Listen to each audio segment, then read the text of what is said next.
And hello, class. This actually kicks off the beginning of week 5, module 5, as we go into September the 20th here in the fall semester 2021. Let's get into what we're going to be doing this week for week 5, module 5. Okay, first thing, it's a little bit more in terms of assignment requirements. As you know, we're beginning to escalate and when it comes to the rigor of the course in terms of more work that needs to be completed as we kind of approach the middle term, which would be about week 8 or so. That would be considered to be our midterm period. So first thing is first, I want to go over the discussion questions that will be due on Saturday. That would be September the 25th. And a little different, we're kind of going to deviate away from the math. I know that the last 3 weeks we've been really dealing with mathematical formulas as it pertains to yields within certain recipes and dishes. So these are kind of questions in terms of words. So look at these 3 discussion questions. As you can see, there's really no math involved. It is based off the textbook, so make sure that you are reading up on your textbook within chapter 5 and that you look at some of the more imperative terms and definitions that we happen to have within that chapter. So these 3 discussion questions will be due on Saturday, September the 25th, midnight going into Sunday, September the 26th.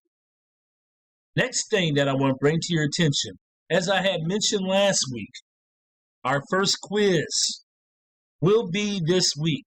So quiz 1 is put together. It is a combination of multiple choice as well as true and false questions. So 10 questions total. And these questions are based on chapters 1 through 4 of your textbook. So the quiz, as you click on it, it's going to actually give you a time to begin to start it. And so once you're able to start that quiz, or once you do start the quiz, 10 questions, multiple choice, true and false. I want to bring to your attention that the quiz now, and what I'm going to do is I'm going to actually post this on the news feed as well in terms of the quizzes, the discussion page questions, as well as section 1 of your final paper. Just as a reminder, and I always say this at the beginning of every week, make sure that you look at the videos that I actually do post. These videos are for information purposes, and it kind of gives you a guide in terms of what you need to complete throughout the given course of the week. So quiz 1 will be due on, not Saturday, but Friday. Friday, the September the 25th at midnight, Friday, September the 24th, going into midnight. That would be Saturday, September the 25th. So again, I will post this on the news feed. So when you log into the learning management system here on Desire to Learn, you will see on the news feed the action items that are to be taken for week 5 and when they're supposed to be completed. So again, quiz 1, chapters 1 through 4, that's going to be due. The next thing that I want to bring to your attention, make sure that you look at the PowerPoint. And the PowerPoint is kind of a guide. You can say it's the setup to a lecture. I understand that we're not meeting in a face-to-face classroom, but if I were to actually be in the classroom face-to-face with everybody, this is what I would use, and I think I would be a little bit more detailed as well. So look through the PowerPoint that I put together for you. There's different terms and definitions based on Chapter 5 that I actually discuss. Like, for example, the framework of controlling cost and what the chef needs to understand when it comes to dealing with controlling cost, and how it begins with the recipe and how the chef actually prepares the ingredients. And in preparation of those ingredients, the chef is thinking about the quantity of people that they're serving, as well as the number of portions for each dish that they're going to be serving to their customers. Then, of course, I kind of talk about how a computer spreadsheet and how math is used to determine the cost of a recipe.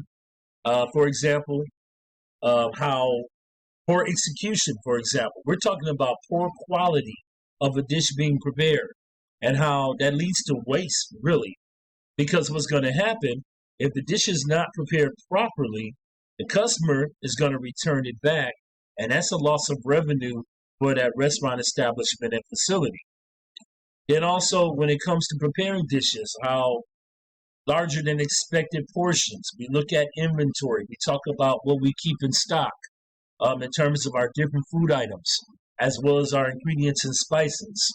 Your overhead costs will increase and rise up if you continue to serve larger than expected proportions. The cost per ounce, I kind of give a formula for this. Again, assignment-wise, you're not really dealing this week with any type of mathematical formulas that you're figuring out, but look at the cost per ounce, and that kind of leads to yield. For the last few chapters, we've been talking about yielding and yield percentages. So think about the original product, and when it's prepared and cooked and condensed, what do you have left to actually serve to the customer? In so many words, what is the final outcome? And then there's some different factors here. The spice factor, kind of talk about that one. How, of course, that's a cost when you think about items for inventory and when you think about food preparation. And how some spices are used more in some dishes than others. And so think about this as being a form of compensation. So how does the chef begin to really compensate when it comes to putting in spices towards different dishes?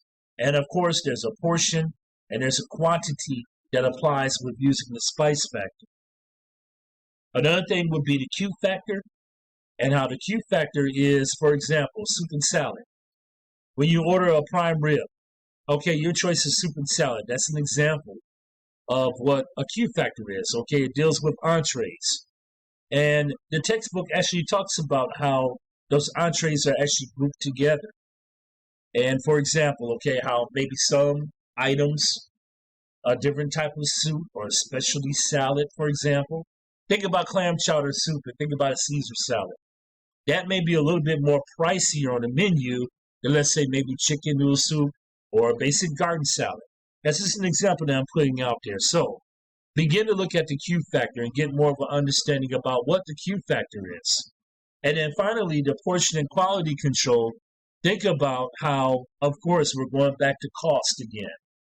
How some cost, okay, will be higher than others based on the portion sizes that you're serving to your customers. And this is really imperative when it comes to different types of meats. You think about prime rib, you think about steak, you think about maybe barbecue ribs, you think even about maybe a poultry, for example, such as chicken and turkey, those kind of things.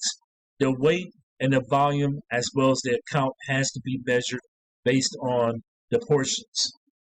And then it kind of wraps up talking about the different types of utensils that you will probably use when it comes to distributing those portions for, like, for example, liquids as well as vegetables or grains. So that's pretty much the Chapter 5 PowerPoint.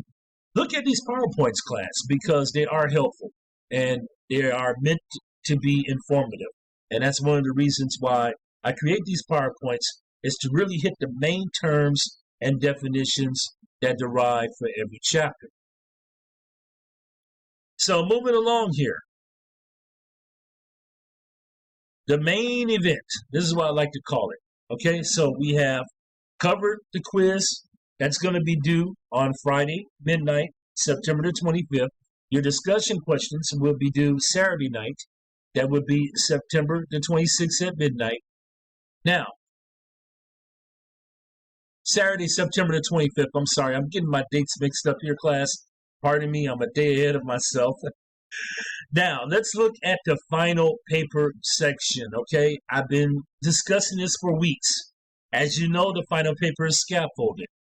And if you look into Module 5, Week 5, I've actually uploaded the final paper instructions again in terms of the expectations and what I'm looking for. A rubric is going to be going up, and I will also post that within D2 Learn here.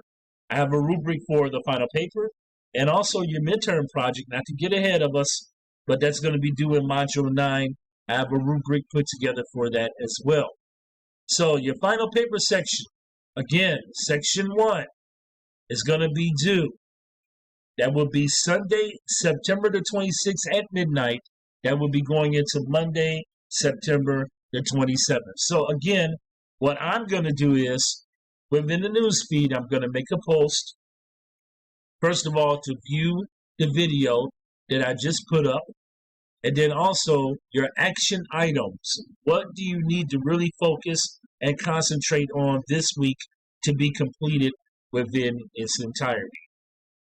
Okay, class, that's going to wrap it up. Any questions, feel free to email me at my cheney.edu email. And if there's anything that's pertinent that you want to discuss over by phone, you can give me a call as well. Again, once again, as always, my phone hours when I take calls will be 9 a.m. to 9 p.m. That happens to be 7 days a week. Okay, everybody, have a great week, and I will be talking to you soon.